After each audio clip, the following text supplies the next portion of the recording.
Hello, ಎಲ್ಲರಿಗೂ ಪ್ರೀತಿಯ ನಮಸ್ಕಾರ. ನನ್ನೆಲ್ಲ ಗೆಳತಿಯರಿಗೂ ಮಹಿಳಾ ಮಹಿಳೆಯರಿಗೆ ಅಂತಾರಾಷ್ಟ್ರೀಯ ಮಹಿಳಾ ದಿನಾಚರಣೆಯ ಹಾರ್ದಿಕ ಶುಭಾಶಯಗಳು. ಅಂತಾರಾಷ್ಟ್ರೀಯ ಮಹಿಳಾ ದಿನಾಚರಣೆ ಅಡುಗೆ ಮನೆಯಿಂದ ವಿಮಾನ ಹಾರಿಸೋ ತನಕ ಎಲ್ಲ ರಂಗದಲ್ಲೂ ಮಹಿಳೆ ತನಗೆ ತಾನೇ ಸರಿಸಾಟಿ ಎನ್ನುವ ಮಟ್ಟಕ್ಕೆ ಬೆಳೆದಿದ್ದಾಳೆ, ಬೆಳೀತಾ ಇದ್ದಾಳೆ.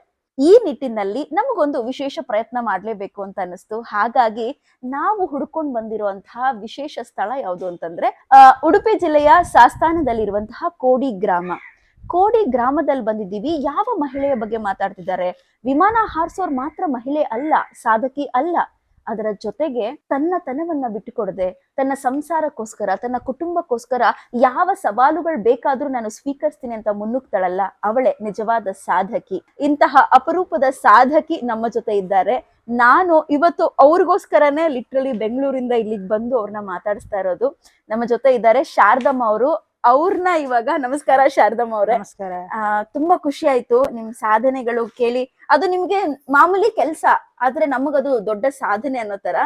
ಈಗ ಶಾರದಮ್ಮ ಅವ್ರ ಜೊತೆ ನಾನು ವಿಶೇಷವಾಗಿ ದೋಣಿ ರೈಡ್ಗೆ ಹೋಗ್ತಾ ಇದ್ದೀನಿ. ಎಂಜಾಯ್ ಮಾಡಕ್ಕಂತೂ ಖಂಡಿತ ಅಲ್ಲ, ಅವರ ದಿನನಿತ್ಯದ ಬದುಕು ಹೇಗಿರುತ್ತೆ ಅಂತ ತಿಳ್ಕೊಳ್ಳೋದಿಕ್ಕೆ. ಇನ್ನೊಂದ್ ವಿಷಯ ಗೊತ್ತಿರ್ಲಿ, ಗಂಡಸರು ಮಾತ್ರ ದೋಣಿ ಓಡಿಸೋದು ಖಂಡಿತ ಅಲ್ಲ. ನಮ್ಮ ಶಾರದಮ್ಮ ಅವ್ರು ಇವಾಗ ದೋಣಿ ಓಡಿಸ್ತಾರಂತೆ. ಹೇಗೆ ನನಗಂತೂ ಗೊತ್ತಿಲ್ಲ. ನಿಮ್ಮ ಧೈರ್ಯದ ಮೇಲೆ ಬರ್ತಾ ಇದ್ದೀನಿ, ಕರ್ಕೊಂಡು ಹೋಗಿ ನನ್ನನ್ನ, ಸರಿನಾ?